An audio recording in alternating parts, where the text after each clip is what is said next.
Hey guys, thanks for tuning in to another video here on my channel. So this is the video I mentioned in my last video looking over this rifle here, the SLR-106. This is going to be probably a video that's best suited for audio only. I'm just going to do B-roll here looking at the 106FR. So if you want to lock your screen or put on some headphones, go do something else, this is a good video for that. But what we'll be discussing today is American AK manufacturers, primarily Palmetto State Armory and Kalashnikov USA. They're the two biggest ones, the two most well-known ones as well. So I'm going to be looking at it as like a pros and cons sort of method. I'm going to do the sandwich method, so three or four pros, 3 or 4 cons, and then 3 or 4 pros in the end for both companies. And I kind of want to try to be as objective as possible in this video. A lot of people are not objective when they look at one or the other company, and as such, a lot of information about the companies is unreliable, to say the least. If you look out on forums, like ar15.com or AK Files, you get a lot of people who are, dyed-in-the-wool PSA haters, or dyed-in-the-wool K-USA lovers, and one or the other can do no right or no wrong. And I kind of want to step back from that and take a little more objective look at it, because the fact of the matter is that both companies have pros and cons. Anyway, jumping right in, we'll talk about PSA first. Start with the pros. So I think one of PSA's strongest aspects, I guess, is the diversity of offerings.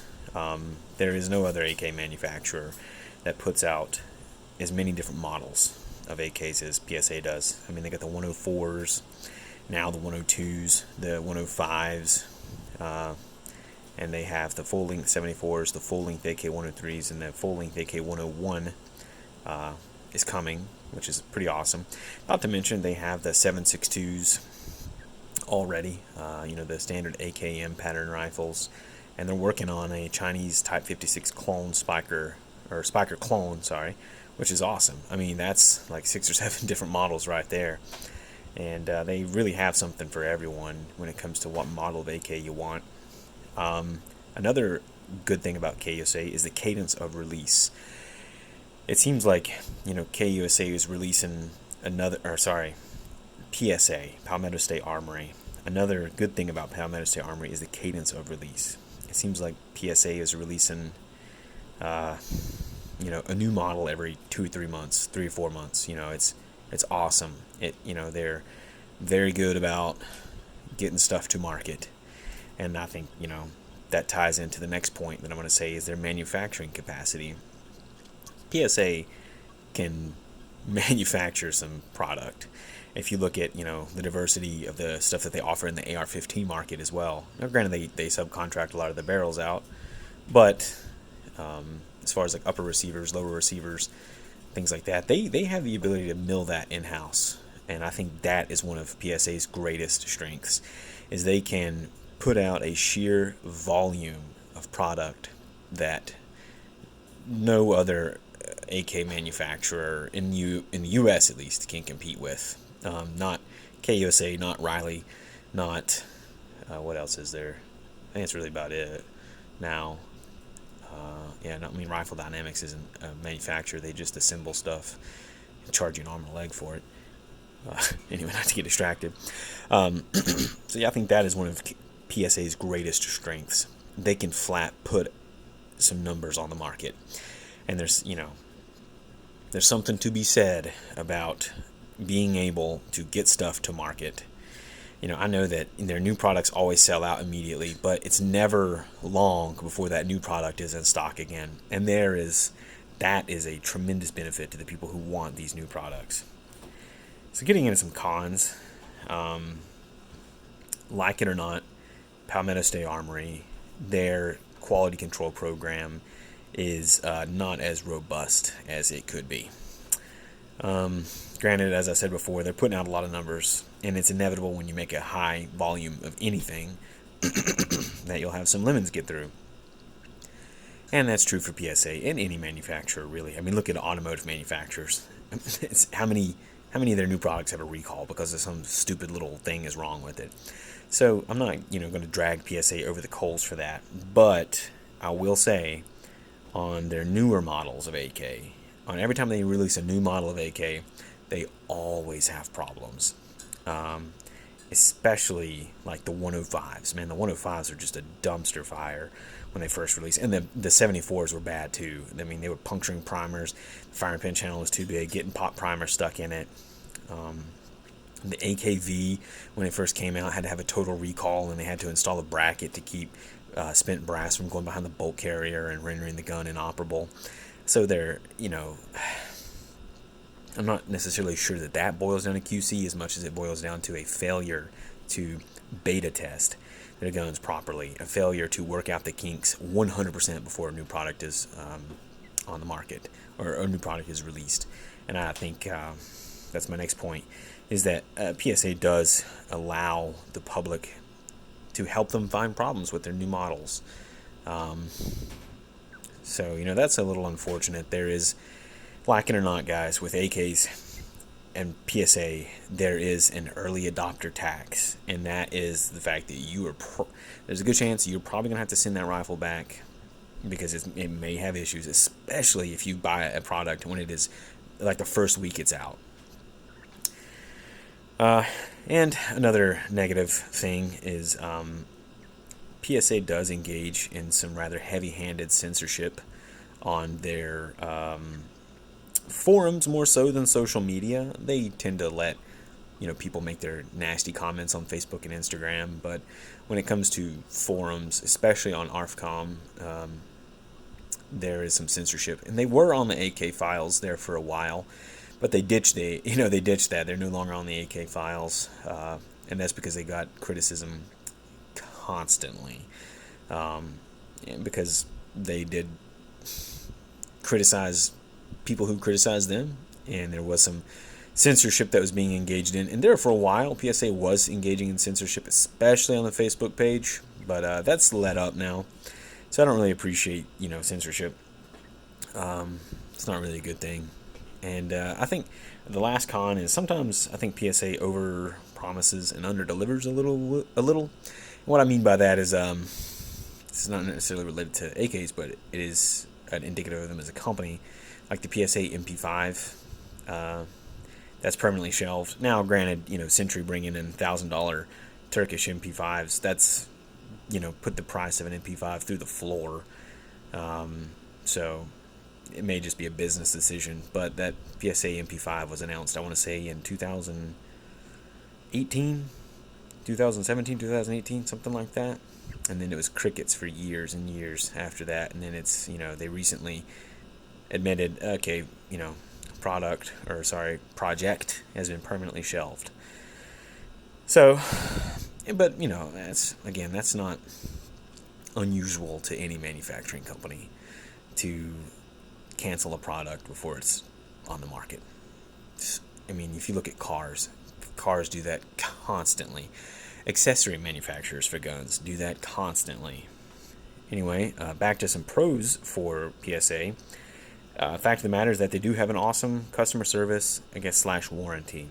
As I said before, there will be an early adopter penalty for PSA AKs, but if you have a problem with it, they will take care of you. So, you want something that's going to work out of the box, that you can depend, put your life on, maybe don't buy a PSA new product. But if you do have problems with it, they will take care of you. No questions asked, hassle-free, generally.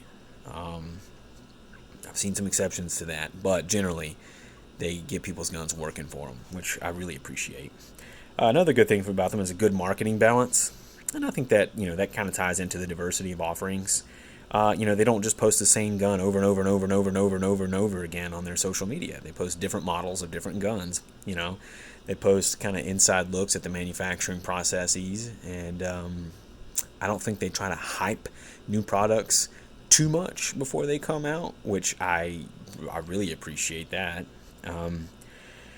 And another con is their 7.62 by 39 AKs.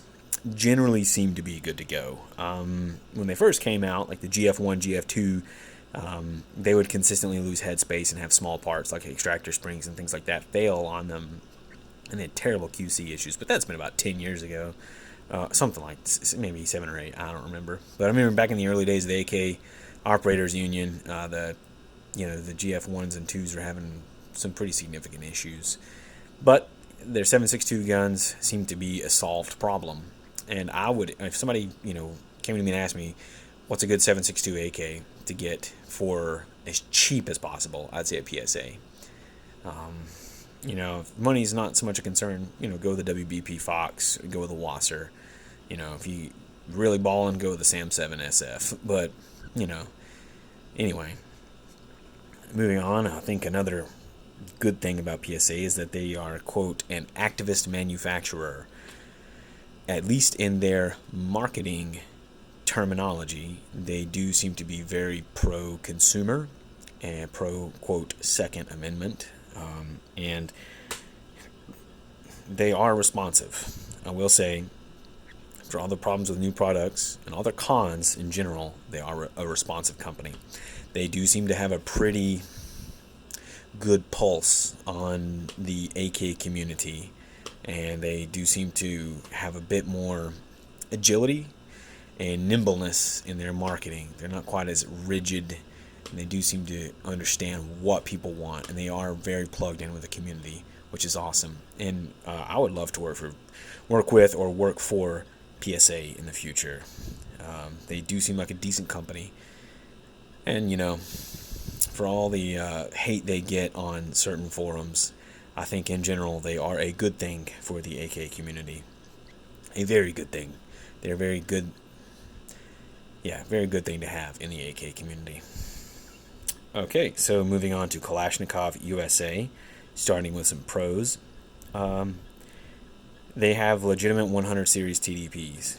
So their AKs are 1-for-1 perfect clones of AK 100 series rifles, with the exception of the billet bolt. I don't think that's a big deal. I think people blow that out of proportion. And I think most of the people complaining about that on forums will never put enough rounds through any gun to notice a difference between a billet versus forged bolt, to be perfectly honest with you. But if you want a true to form AK 103, the Kalashnikov USA is the way to go. If you want a true perfect clone of a Saga 9 or a Vityaz, the KP9 is the way to go. You are getting an American-made perfect clone of an AK 100 series rifle that you can't get that anywhere else but KUSA, and that is awesome. And that's what makes me like KUSA, is that they do it right, and I appreciate that. Another pro is they generally have high quality. So when some new PSA guns come out, they just frankly don't work. Failures to extract, failures to feed, poor accuracy, keyholing, things like that. That's endemic of, that's been seen in the PSA 105s and the 102s. Now PSA will take care of you, but you're out some time. I've not seen any complaints like that regarding the KUSA guns. The AK-103s have been out in the wild now for about 2.5 years, and nobody's ever reported keyholing, failure to extract, failure to feed. They just work. So I think there are some quality control issues. I don't want to, braze over that, but I'll get to that. But generally, they are very high quality, ready to go, out of the box rifles. And they do seem, another pro, is they do seem to thoroughly test their products before release. Now, that's a double-edged sword, but when their guns come out, they just work. They don't issue recalls. They don't, have problems. They don't have teething issues. They just work, and they work well. So getting into some cons are new product wait times. Now, if you've been in the AK community for a long time, you may remember when Kalashnikov USA first got started, when the company was first announced, and all they had was that weird Israeli, like AK-ish sort of prototype-looking thing at SHOT Show. and and it took them like a year to get the 12 gauge shotgun to market, and then after they got the shotgun to market, that's all they had for like 3 years. And then they came out with the Vityaz, the KP9, but that was like, man, almost 5 years after the company was like first announced. Like, no one really even knew anything about them for a long time. They were quiet because they just didn't have any product to market. And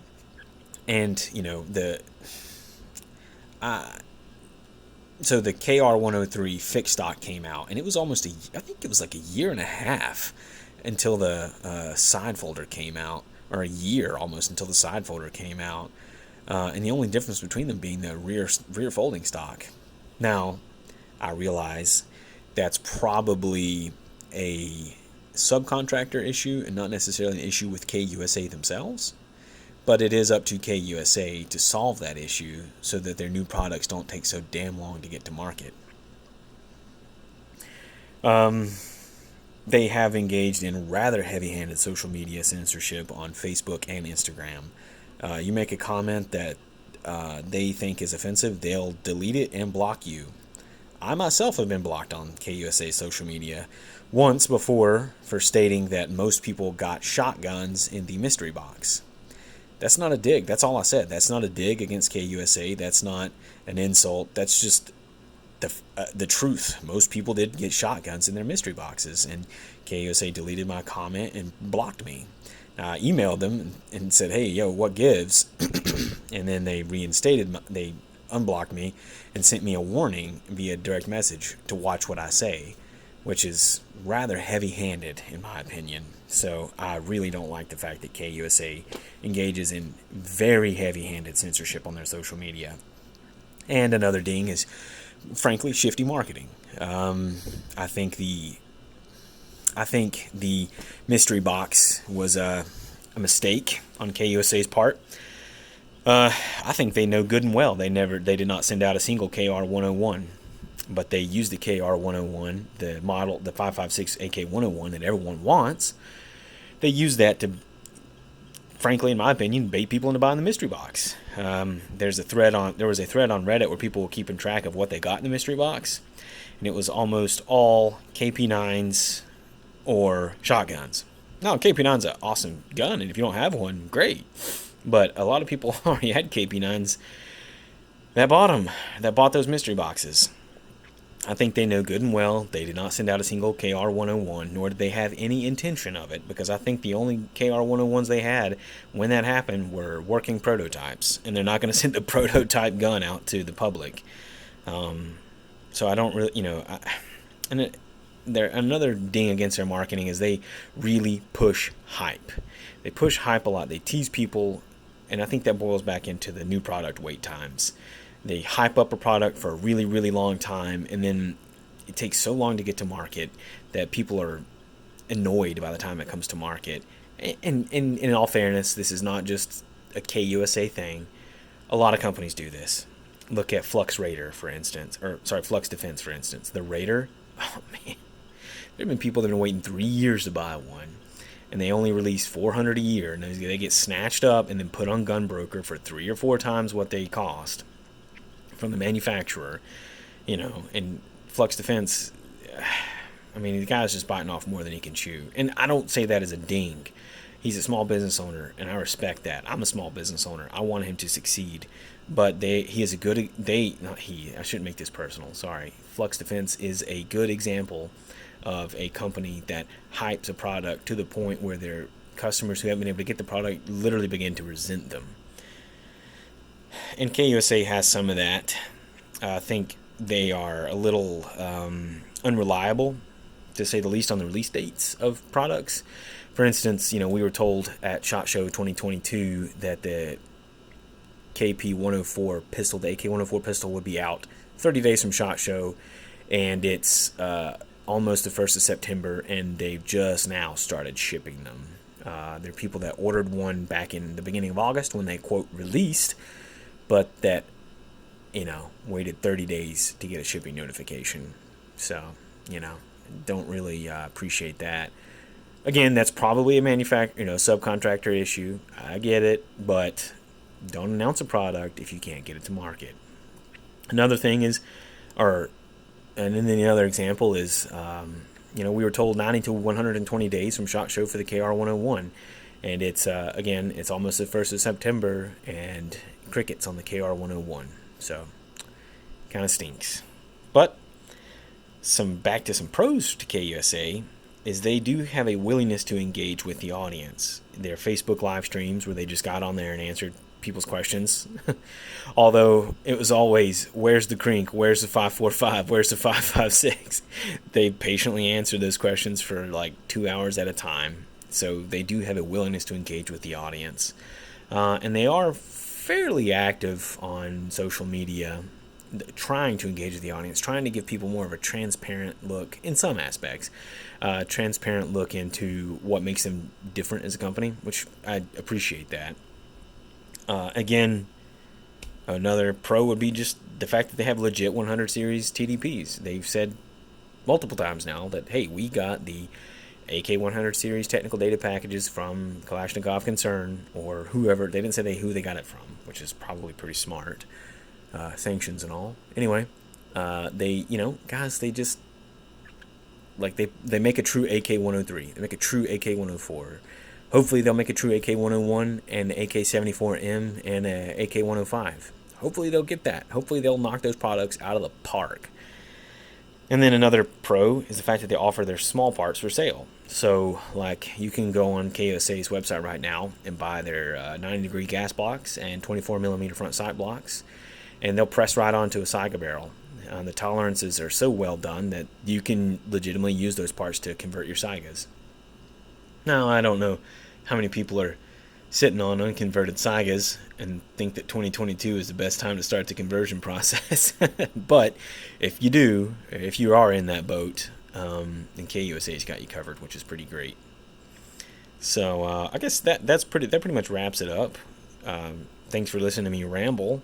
Sorry for the shaky camera work and background noise, but I guess for the record, I'd love to work with KUSA. Honestly, if I lived in Florida near them, I'd take an entry-level manufacturing job to work for them. I'm not even kidding. I would quit my job and take an entry-level manufacturing job to work for KUSA, because it seems like they do have a passion for the AK rifle, and that's awesome. And I'd love to work at a place where I get to just build high-quality AKs all day.